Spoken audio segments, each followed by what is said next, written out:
right. Now on to our speaker, finally. Matisse Hamel-Nelis is an award-winning Métis Communications and digital accessibility consultant in Toronto. With extensive public relations experience, Matisse is the principal of Matisse-Nelis Consulting and a part-time professor and program coordinator for the Durham College Public Relations Graduate Certificate Program, which he developed to reflect today's communications industry's real-world skills and values. Matisse is the founder and host of PR and Lattes, a podcast and blog that offers a platform for communications professionals to share insights and ideas on public relations, marketing, and accessibility. Certified as an accessible documents specialist and a certified professional in accessibility core competencies through the International Association of Accessibility Professionals, Matisse is a recognized authority on accessibility and digital communications. She's also currently co-authoring a book on accessible communications with Lisa Reimers, which will provide actionable insights for creating inclusive and impactful messaging in a digital-first world. Matisse's passion for accessibility and inclusion drives her to empower organizations and professionals to break down barriers and build meaningful, equitable connections in all their communications. Please welcome Matisse. Hello, everyone. You might be thinking, a Torontonian talking about ADA. It's happening. Oh, yes, it is. So welcome to Advanced Digital Accessibility for Communicators, Achieving WCAG or Web Content Accessibility Guidelines 2.1 Level AA compliance and ADA Title II standards. By the end of this session, my goal is for us to go beyond just awareness, but to implementation, mitigating our legal and reputational risks, and strengthening content workflows and accessibility by building them into what we do. You may notice there are live captions happening on the screen if you're in the room and also at home. These are provided through Microsoft Office 365's PowerPoint if you have it downloaded. This is not a plug for them, just that's what I use for live captioning, so just thought I'd share that info. If you're on Zoom, you probably are now seeing duplicate captions, so you can choose to keep your Zoom captions on or turn them off and just watch the ones that are being showcased live through PowerPoint. Your option entirely. So, why just the basics isn't enough? How many of you have heard, okay, well, I'm aware of accessibility. That's good enough, right? I know about it. It's a ramp. It's Braille on signage. That's it, right? No. As a reminder, awareness is one thing. Compliance is completely separate. When you are when you're not compliant and you're just saying, well, I'm aware of it and that's it, you risk different types of things like lawsuits. We see it all the time. I use the example of Beyonce's website getting sued because everyone's like, Beyonce would never. She did. She did. As did Rihanna with Fenty Beauty, as has Harvard University, and many, many, many others, including Domino's Pizza from the food side of things. It can ruin your brand image, right? It damages that brand. People don't trust what they're seeing. They don't feel like they are included in the conversation, that they don't matter right off the bat. And again, that loss of audience trust. Once you're inaccessible, they're not going to come back, or it's going to take a long time to build that trust for them to want to come back. So the biggest thing that has changed as of recently is the updated ADA Title II. How many of you are aware of ADA Title II? We all will have our hands up by the end of the day if we feel comfortable. So who does the new Title II amendments apply to? All public entities. This includes, there's a massive list on the screen, and I will read them out to you. State and local government offices that provide benefits and/or social services like food assistance, health insurance, or employment services. Public schools, communities, colleges, and public universities. State and local police departments, courts, and election offices. We have our public hospitals and public healthcare clinics, public parks and recreation programs, public libraries, public transit agencies like Amtrak, and special purpose districts. How many of you fall into one of these categories? Surprise, it applies. So, what does Title II actually cover in this update? When we're talking about our content, it's covering our active web and app content. And I'm going to talk about that momentarily in a little bit more detail. So this is information and experiences that are available on the web, whether text, images, sounds, videos, or documents, okay? And this includes those things that are also incorporated in online courses for those who are in the school section. Websites, whether main or subsidiary sites, including sites created and updated by a third party on behalf of the public entity, need to be accessible. Web-based processes, again, including those that were created or involved a third-party entity to create them, and apps used by the organization. Again, those third parties, they are also accountable here. The specific standard that is being used from a technical standpoint is the Web Content Accessibility Guidelines 2.1 level AA. Now, the Web Content Accessibility Guidelines, you're going to hear me refer to it as WCAG. Some people call it WCAG, but to each their own, to each their own. But for WCAG 2.1, that is considered now an older standard from the from the World Wide Web Consortium, or W3C, who created WCAG. Currently, the iteration of WCAG is 2.2. So right now at 2.1, we're not even at the most recent iteration. However, that's the standard that we need to build to, is that 2.2 level. How many of you are aware of WCAG, or the Web Content Accessibility Guidelines? For those of you who aren't, WCAG is essentially broken down into 4 main principles. All your content that you are creating should be perceivable, operable, understandable, and robust, otherwise known as POUR.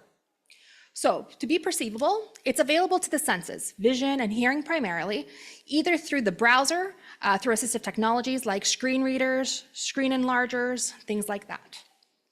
When we talk about operable, or the O, users can interact with all controls and interactive elements by either using a mouse, a keyboard, or assistive device.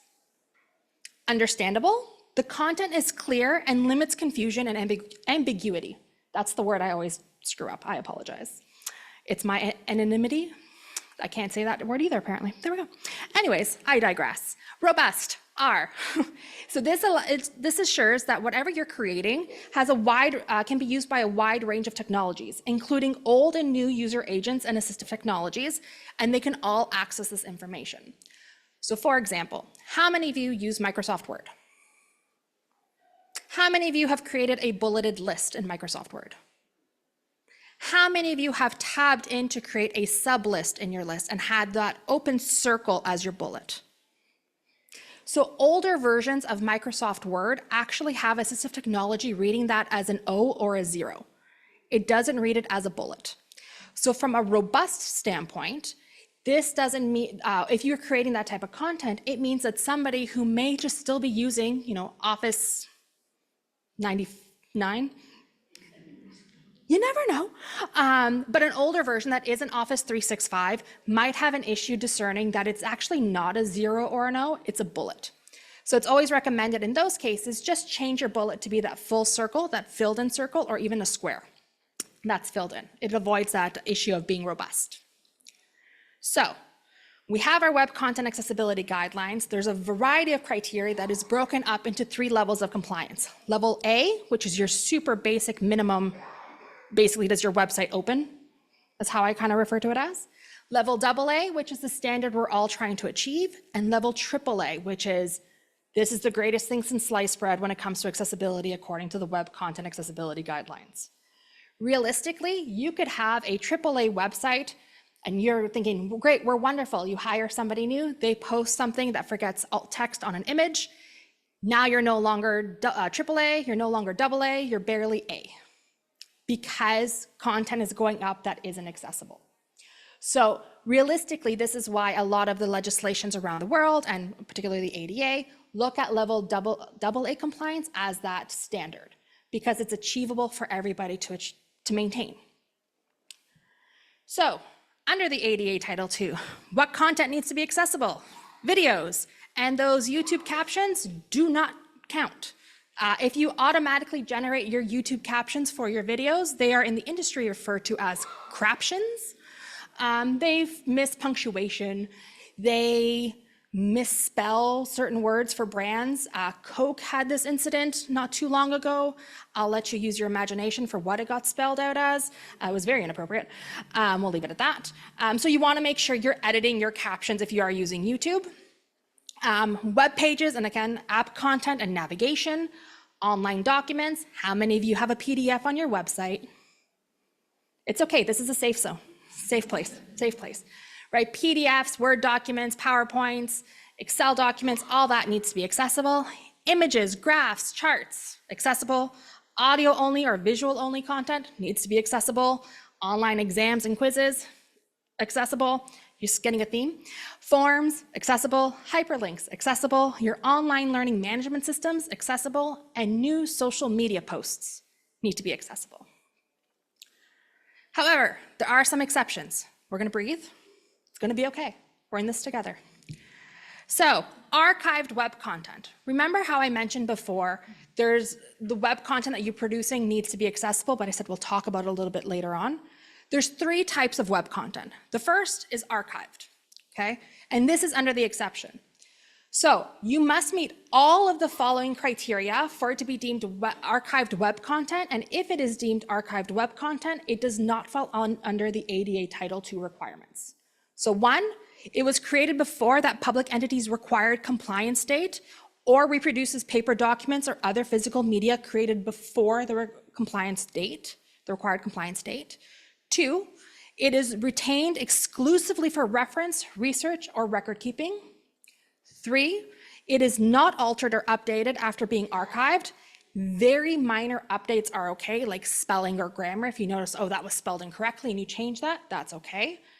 And finally, 4, it is organized and stored in a dedicated area or areas clearly identified as archived. Okay. The second exception, pre-existing conventional electronic documents. So again, you must meet both of the following. The documents are word processing, presentation, PDF, or spreadsheet files, and they were available on the entity's website or mobile app before the respective compliance date. Okay. Unless these documents are currently being used to apply for or gain access to or participate in services being offered by that public entity, programs, or activities. So this would include like pre-existing documents within activity online classes or pre-existing documents providing actively used contact information, procedures, or processes. So if it's not those, but it does meet those other 2 requirements, it is exempt. Exception number 3, content posted by a third party. So content posted by a third party where a third party is not posting due to contractual licensing or other arrangements with the public entity. So third-party members are of the public. So for example, if you have on your website a discussion forum and people are posting, that stuff does not apply to you, okay? So third-party members are enrolled and others who are not controlled by or acting in the state or local government entities. So for example, a message that a member posts on a town's online message board, that doesn't have to be accessible, and that gets exempt. Third-party content that is not covered by this exception, however, is a third-party content posted by a public entity, content posted by a public entity's contractor or vendor, or tools and platforms that allow third parties to post content. So an example here would be, if a public entity has a message board platform on their website, the platform itself would need to comply with WCAG 2.1, that level AA compliance, but the third parties that are posting on the platform likely don't need to comply. Does that make sense to everybody?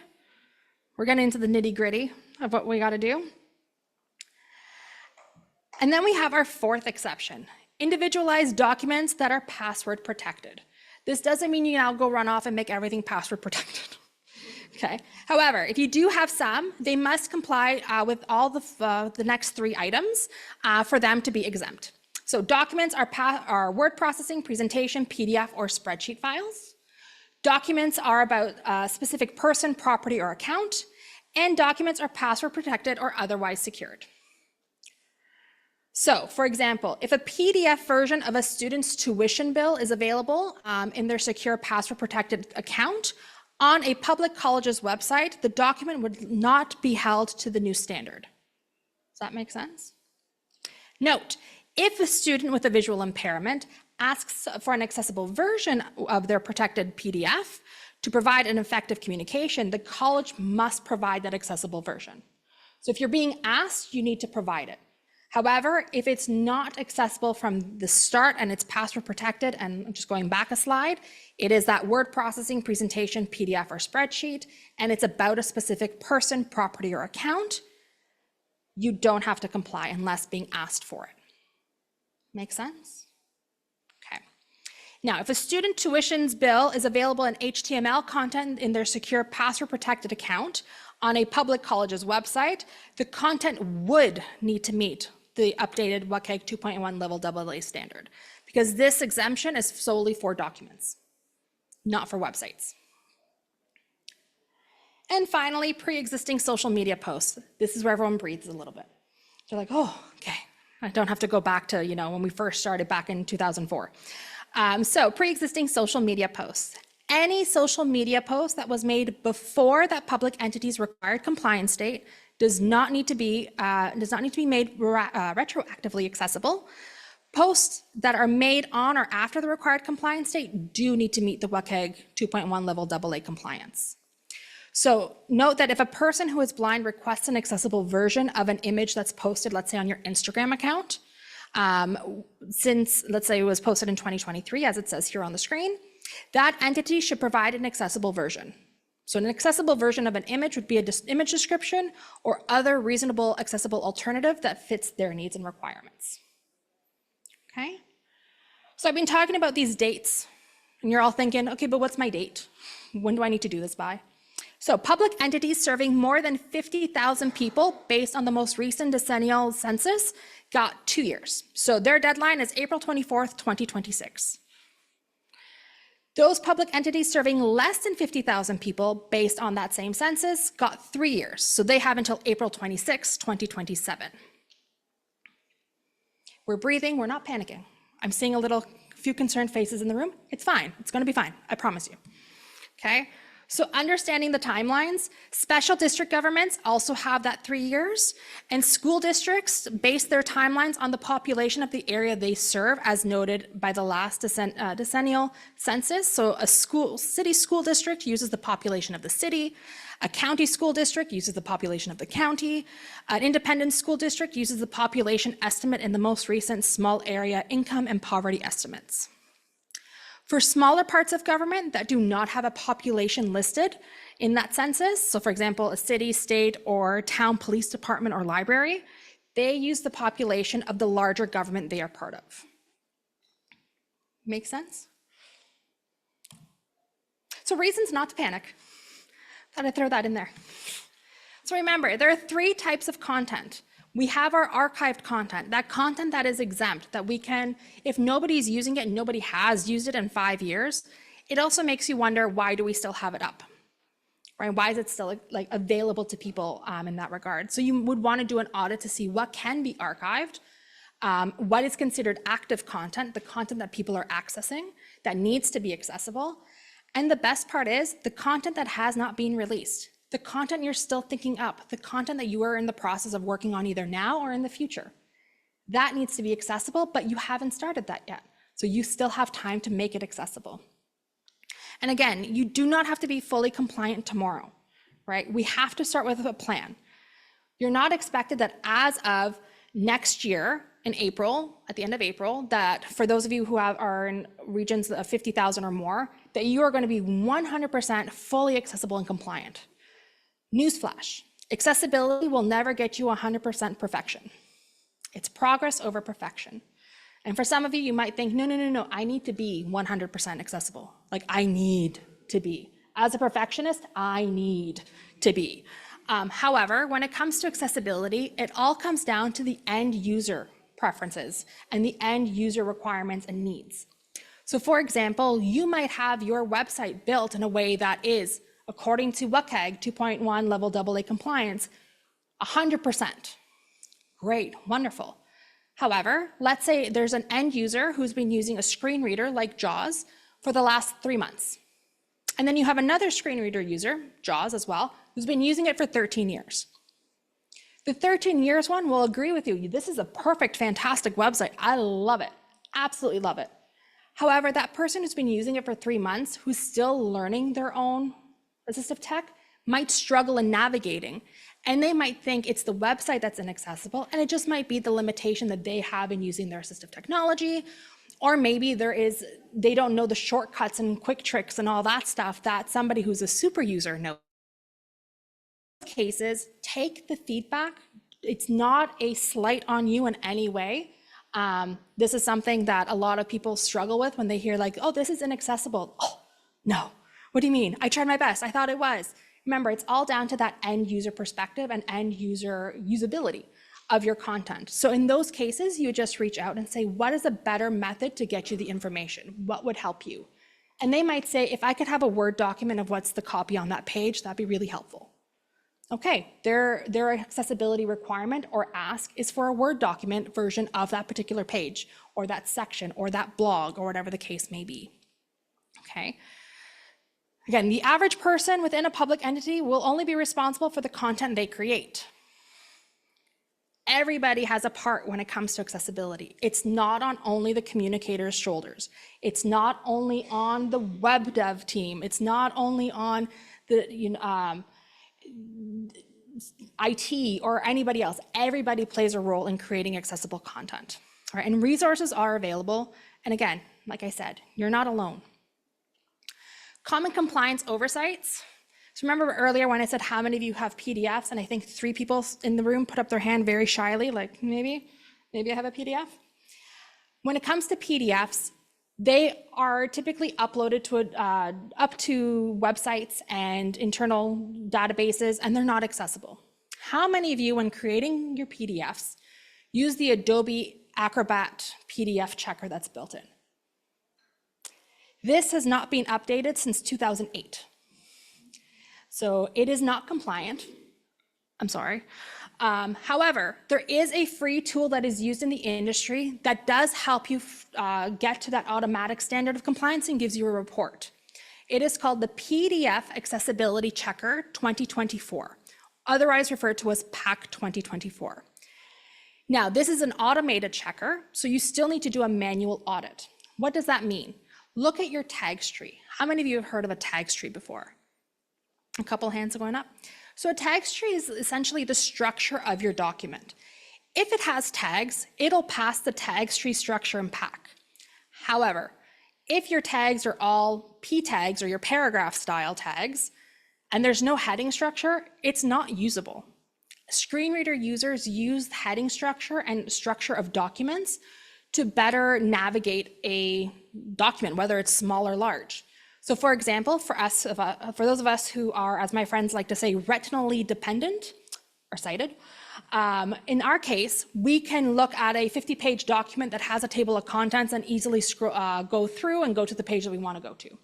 For screen reader users, they go through all the heading 1s to find what they're looking for. Then in that heading 1, the heading 2, so the subsections in that chapter, and then the heading 3s to get to what they navigate to.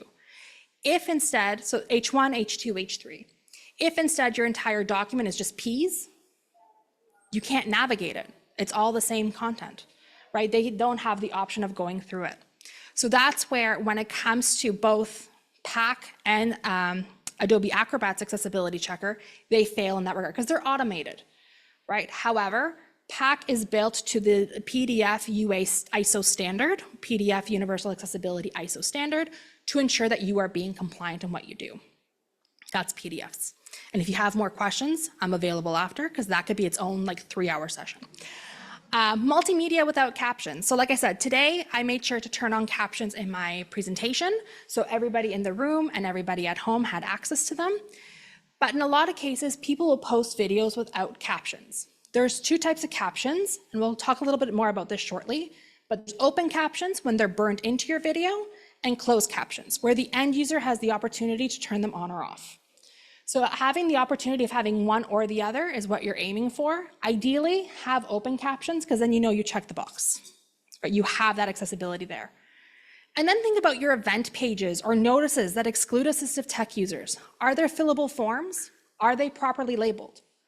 What I mean by that is if I navigate to a form and it says name, and then there's a form field, is that form field labeled, and does it tell me what I'm supposed to do? For example, if I had a form field And the form asked me to give the date. How would people say the date? Month, month, day, day, year. Month, month, day, day, year, year, year, year, year. Year, year, year, year, month, month, day, day. There's so many variations, and your system may only want it in a certain way. Adding that form field and adding what is called a tooltip to it and a description allows the end user to know if they're listening to it and navigating through it, what they actually need to do to ensure that they are being compliant with what you're required to do and what you need to input it into your systems really easily. From a WCAG 2.1 AA compliance, common pitfalls and mistakes, color contrast.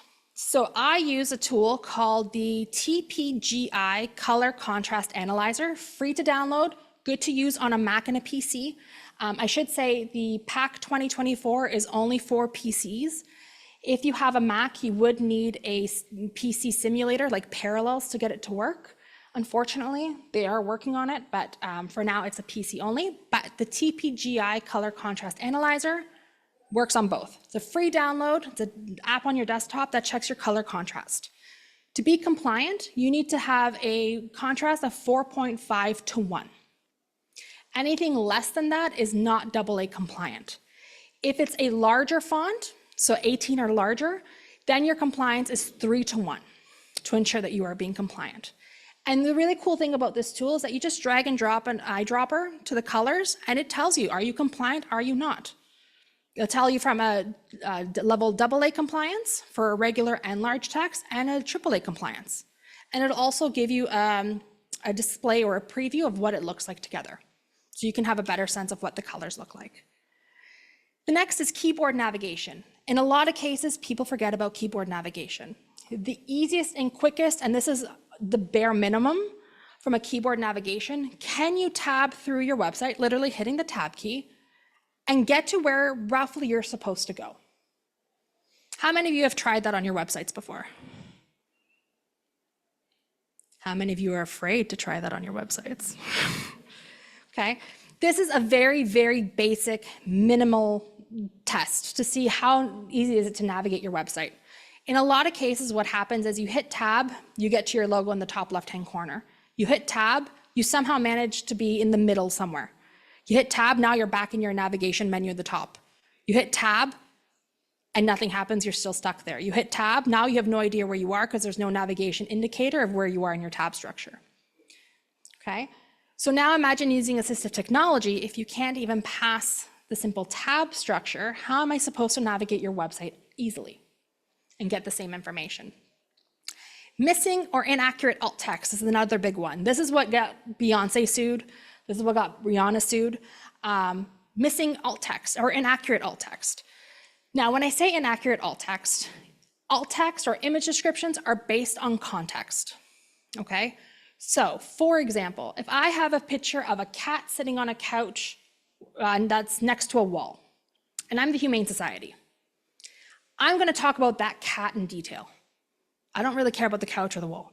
So I might say something like a black Maine Coon cat sits on a couch with its one paw tucked underneath, staring into the camera. Great. Well, now maybe I'm Ashley Furniture.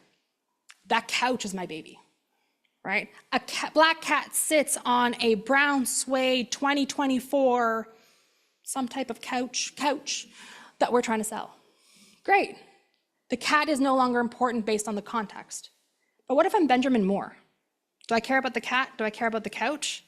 It's that wall that I am just like, that is the baby, that's the beauty. So it would be a cat sits on a couch next to a wall, painted in the October 2025 Benjamin Moore color of the month, October Mist, now available in stores. Same image, 3 very different alt texts because it all depends on context. This goes in line with the images that you're putting on your website as well as in social media, okay? And again, that unlabeled buttons and forms, you wanna make sure they have a label so that individuals using assistive technology know exactly what they need to do in case, like I said, that tab order goes a little wonky. They're told exactly what they need to do. Some tools for evaluation here can include the Wave Accessibility Checker. That is a Chrome and Firefox and Safari now, I believe, extension that you can add on. That will show you, again, very high level. It's an automated tool. Where are you from an accessibility perspective? Now, do note that when it comes to the automated tools for web accessibility, they only capture about 30% accuracy. So you'll get false positives. You did a great job. You didn't. False negatives. You did a poor job. No, I did a good job. Right? But that 30% can help you start navigating where it is. That's where end user testing comes into play as well. Get people with lived experience who are using these tools day in and day out to test your documents, to test your websites, to test what's going on, because they can give you the best insights onto how to fix the content itself. So strategic auditing across channels. So it's one thing to say you need to do all this, but how do we even start, right? Again, don't panic, right? You want to do things like checking your website. Top elements to check would be things like your most commonly used pages, right? Is a page from 2017 still being viewed and it's got some information about some initiative that ended in 2018, but it's still just live and active, or can it be archived? Right, doing an audit, seeing what pages are being used the most, and then testing those pages. Those are the most important ones. Those are your high risk. For your digital documents, testing, again, Word, PowerPoint, PDFs, and avoiding those false positives, right? PAC will tell you, great, you're perfect, you're 100%, but all your tags are P tags, right? So doing that manual check as well. In social media, adding your alt text or image descriptions, hashtag formatting. How many of you have heard of Pascal case for hashtags? Okay, one, excellent. So I can move on. No, so when it comes to hashtags, you want to use something called Pascal case. What this means is for multi-word hashtags, so let's say the hashtag something like this, I'm capitalizing the first letter in each word of the hashtag. So the capital S in something, the capital L in like, and the capital T in this. The best example of this not being done and it going horribly wrong as a communicator, who remembers Susan Boyle? Yes. So several years back now, this is still considered one of the best social media fails, even to this day, but she was releasing a new album. And they thought, great, we're gonna use the hashtag Susan Album Party, all lowercase. And I see the people who had their hands up going, oh yeah, I remember this. However, screen readers and individuals alike instead read it as Sue's Anal Bum Party. Because screen readers tried to break up the hashtag in the quickest words possible, right? So in this case, had it been done in Pascal case, so capitalizing each word, the screen reader would then know the capitalization of each word, that's a new word. And it's not just for people who are using assistive technology, just for us in general. When they're really long hashtags, I'm usually like, I have no clue what is that supposed to be, right? But if you do it in Pascal case, it's easy for everybody to understand. And of course, we have our videos and being captioned and described. And one more thing to consider when it comes to social media are acronyms. How many of you use the acronym DYK for Did You Know on socials? No one, interesting. I'm hoping we all know the reason why we don't. I'll tell you a little quick story about myself. It was my second day working at the Canadian National Institute for the Blind. I was a brand new student, like just graduated. That was my first big girl job. Again, organization for the blind. Can you tweet something out for us during the days of 140 characters? Oh my goodness, yeah, no problem. Learned this in school. I use social media. Hashtag DYK and some stat. And I had one of my colleagues with sight loss call me within 10 minutes. Hey, welcome to the team, you must be new. And I thought, this is so nice and kind. And then he goes, did you tweet? Excuse you?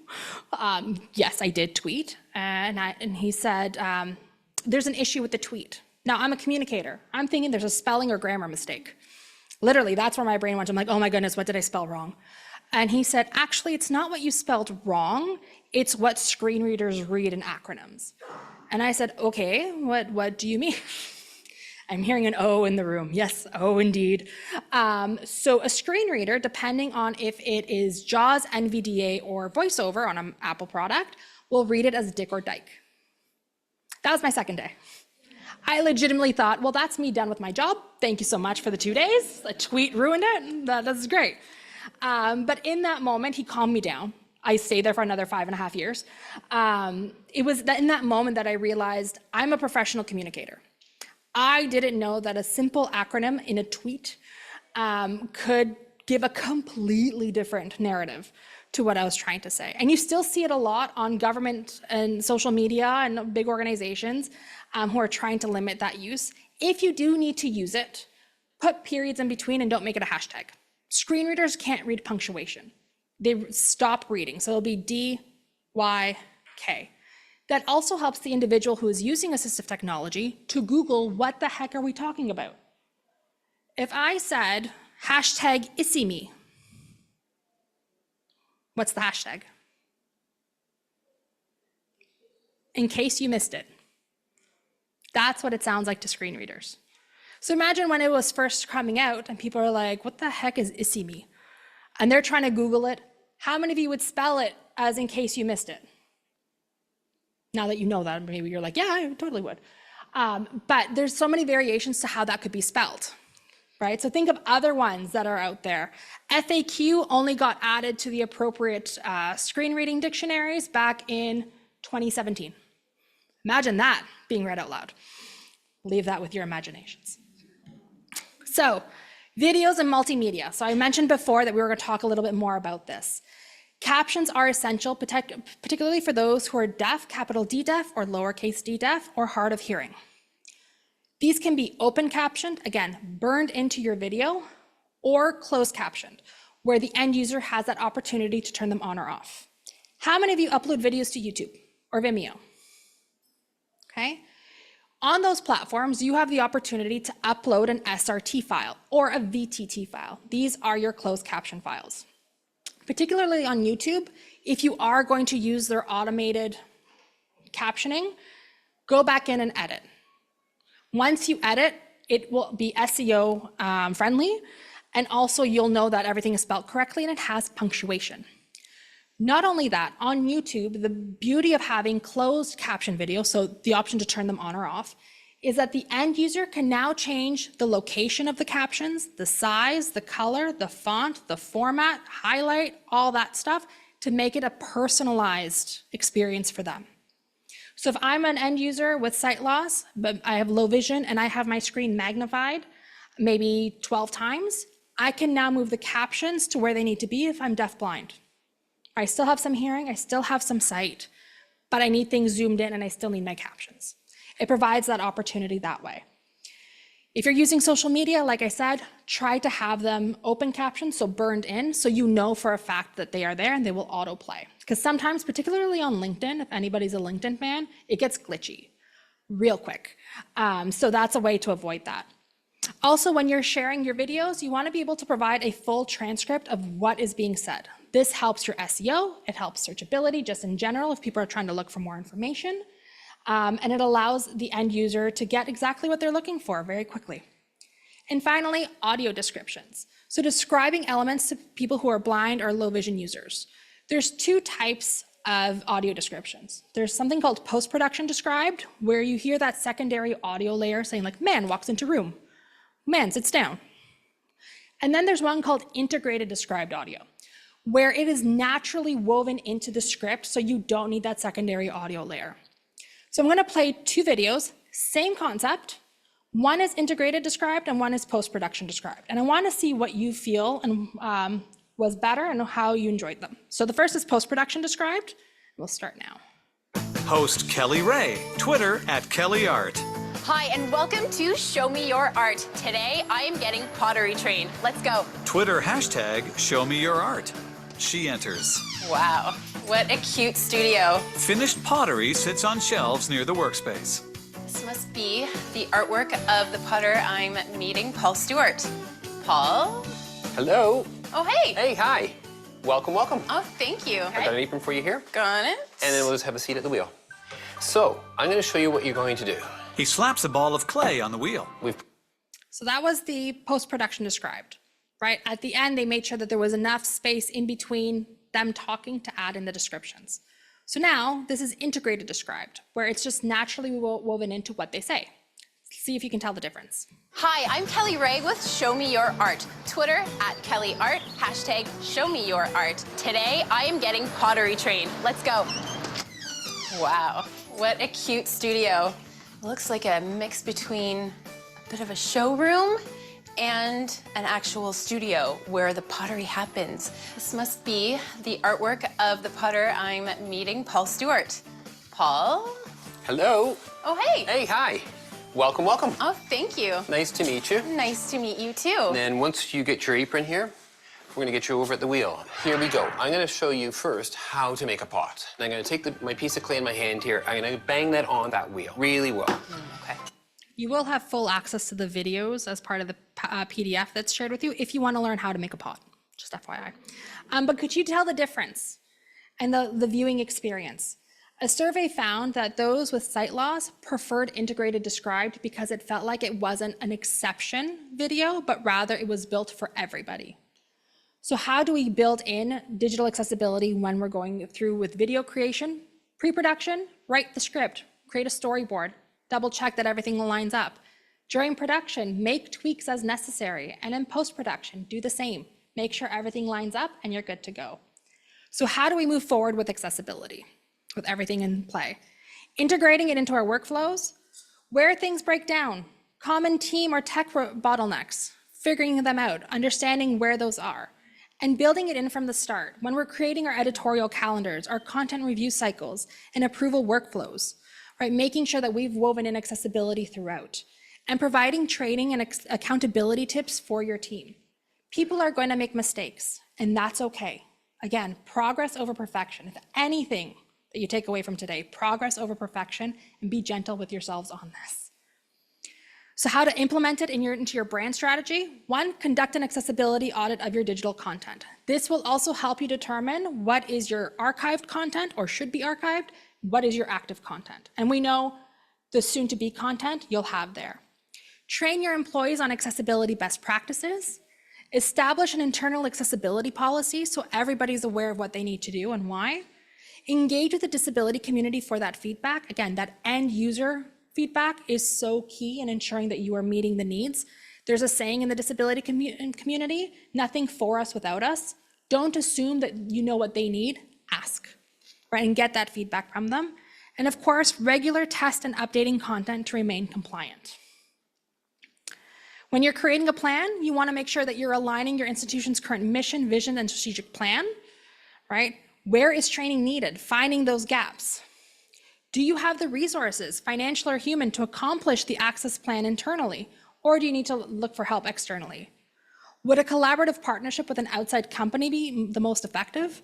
Trust me, remediating PDFs can take a long time, right? So you might want to look at, I see some nods going, oh goodness, yes. So you might want to partner with an external client there, right? And what existing policies and processes should be considered digital access? What do we need to improve there? And of course, establish the prioritization criteria. High traffic and high impact, that's your high risk. Okay, so most visited websites and pages, high enrollment courses, large public engagement, those are the ones you want to start targeting first. Create critical pathways and tasks. So if people are applying for admission, graduation, registering for things, tickets to athletic events, parking permits, those are also considered high priority. And known accessibility issues. People with disabilities have regularly reported these barriers. They should be the priority on that list. And then you can start working on others. And the common objectives you may hear. It's too expensive. Well, many accessibilities are fixes that are free or at low cost. Okay. We don't have the time.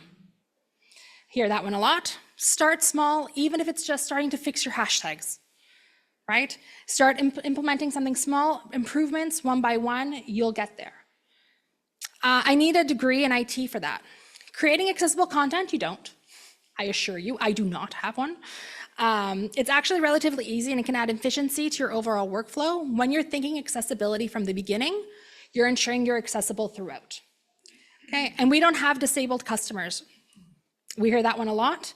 You likely do, and accessibility benefits everyone. They don't need to tell you that they have a disability because Google has a disability. Google is a screen reader. You won't rank in Google unless your website's accessible. Consider that. So final takeaways, accessibility is an ongoing strategy, not a checkbox. Risk management begins with design, not defense. And you're responsible, but again, you're not alone. Thank you. On the screen, I have my email. I do have a digital accessibility checklist. Should anybody want it, just send me an email and I'll flip it over as well as some resources, but I'll open it up to questions. Thank you so much.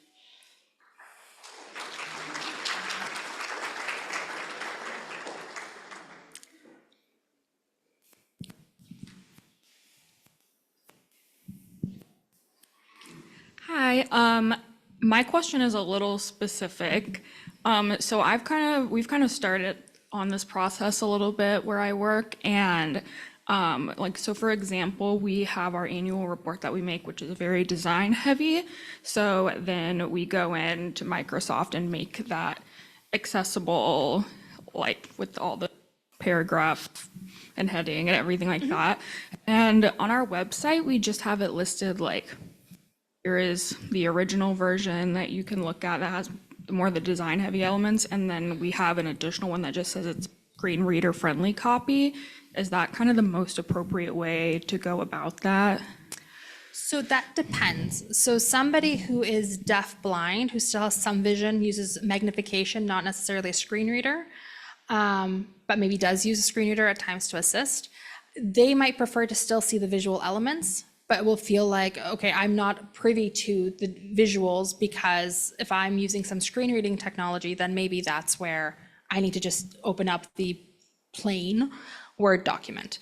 I would recommend having the PDF itself remediated to be accessible, the design version, and give both versions available. Because if somebody has a learning disability, or cognitive disability, perhaps all the visuals are overstimulating and too much. So you still have that alternative format, but also remembering that the original format should also be accessible. Yeah. You're welcome. I'll go like this.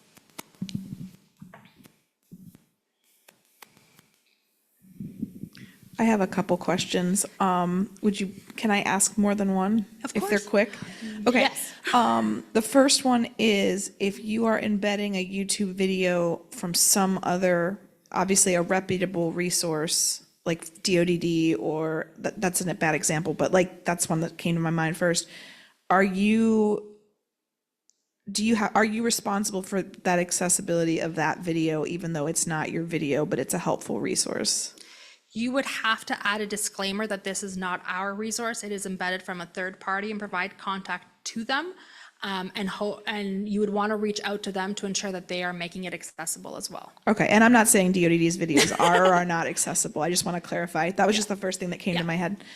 What about e-newsletters? Like we use Constant Contact for ours. Is that a nightmare for accessibility, or are those companies trying to make their stuff more accessible? Or Constant Contact, MailChimp, and I'm drawing a blank on the third one, Brevo, but they've recently changed their name. They've been trying to work in accessibility features that way. So like adding alt text to any imagery that's being used, a description to links, that sort of thing. It's just a matter of asking for that training from the vendor, which they'd be more than happy to provide on their accessibility options. that's really cool. Last one. So we are the county board. We are tuned into the accessibility of our site as best we can right now. We work with a lot of county agencies that I would be concerned about them being in compliance, but I also don't really know what my role is as a county employee to tell them. Like, do you know, is this something that like other people are sitting at conferences and learning about, or is it kind of because we do what we do, like is it on us to reach out to like our commissioners and be like, hey, just so you know, you got 2 years before this is a problem? Great question. It's been a bit of both, to be honest with you. Some counties have been more proactive, while others have been like, oh, it'll pass, nobody will notice, nobody will, whatever. So it's been a combination of at conferences, individuals attending sessions like this, or inviting people like myself and other companies to talk to their teams and help them build that strategy and that plan. Because again, you're not going to be compliant 100% by the deadline. That's just not feasible. There isn't enough human resources and budget that will get you there. Let's be realistic. But if you have a plan and you're able to meet those benchmarks, that's what they're going to be looking at. And then, of course, any new content from that deadline, meeting that. So I would say maybe start approaching to have those conversations. Say, hey, just FYI, where are you at here? Do you need any assistance? Maybe these are some resources that will be of benefit to you to kind of get you started on that, would be my recommendation. But it's been a bit of a mixed bag, to be honest with you. Question about the compliance dates. So I'm from a large county. We serve 15,000 people a year. Is that the 27 date, or do we go by the number of people in the county, which would be much larger? Number of people in the county based on the census. Dang it. I'm sorry. Yeah, so I mean, Yeah.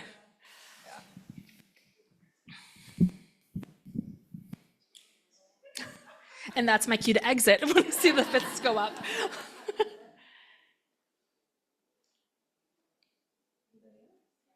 Oh, there's one in the back.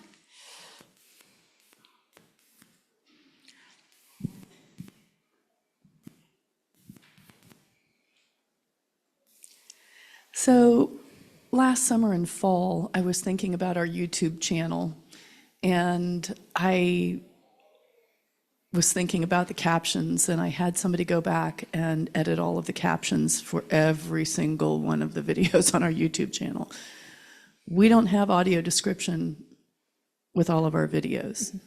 What's the expectation with respect to that? So with the ADA Title II, they are expecting that everyone meets the WCAG 2.1 level AA compliance, which does require audio descriptions, just not for live events. But that means for any new content, right? So if for your new videos that you're starting to produce, incorporating, I always recommend that integrated described one. So then you don't have to worry about, oh, did I leave enough space for somebody to describe what's happening, that sort of thing. There's plenty of resources and materials available on how to do that. And more than happy to have that conversation after as well. But when the deadline comes, it is looking for the captions and that described audio piece. You're welcome. Any questions online? No?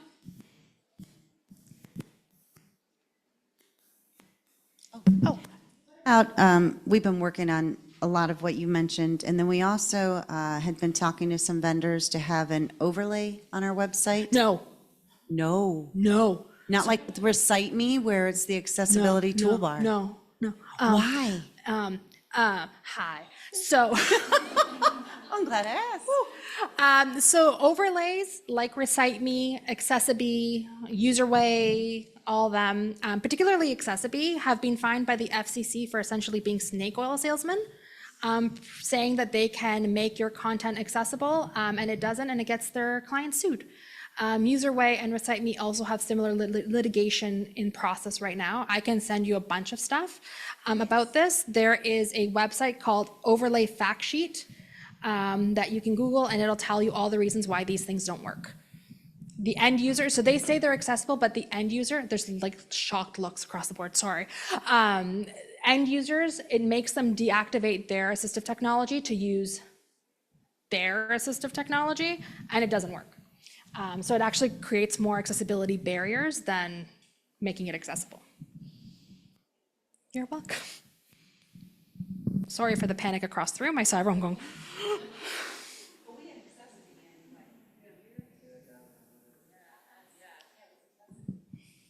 I can send you that FCC settlement, yeah. Would you take those off the website now? Like if it's... Yes, I would, yeah.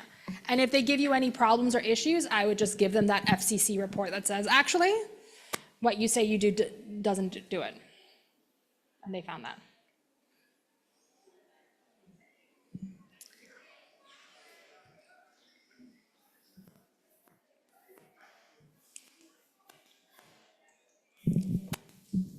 So in regards to using that third-party software when it comes to like BritGo for our adult services using ISPs or for our school services using IEP, those are all third-party softwares that we use across the state.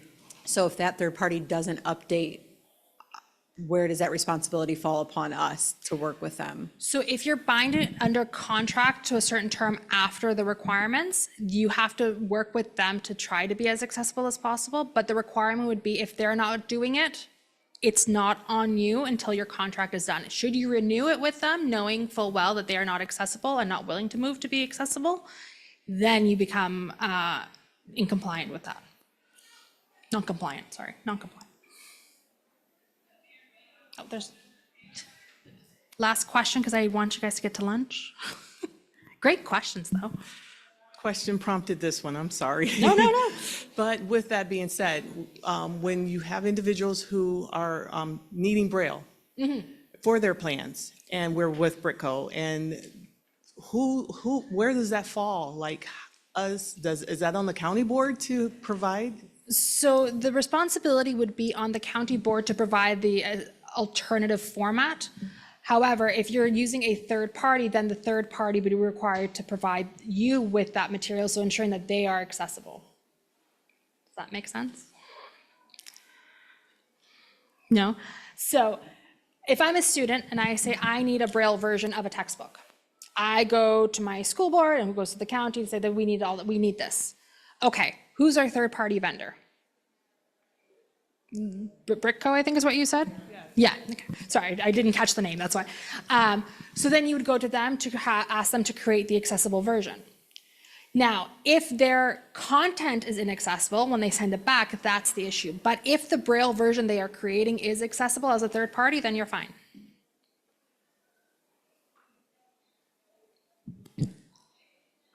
Does that make sense? So I guess she wants to know, as Britco, is her company responsible for providing the Braille, or is the county board responsible? So what is the company's, sorry, the Toronto's coming out here. I apologize. What is the connection between the student, the company, and the county? We're Okay. to get their plans through Britco, which Okay. is what we're using, and sending them out to them. Well, they can get online to actually access them that way as well, but we have some requests. Some are like, if they don't have a reader, or if the SSA isn't savvy and doesn't send it as a PDF and try to, help send it out a different way, they're asking, and more of them are asking, can you just send it to us so that we can access it through our Braille readers that we already have, without trying to jump through hoops to make it so that they can read it. So in those cases, it would fall to the county school board to find an opportunity to work with a different vendor to provide them with that material. Because the vendor themselves might be set on just the one type versus it being shifted to the other ones. Now I think I understand. We can have that conversation further after. Yeah, Matisse has her contact information up here. I'm sure she'd be happy to answer questions, and we're really happy we have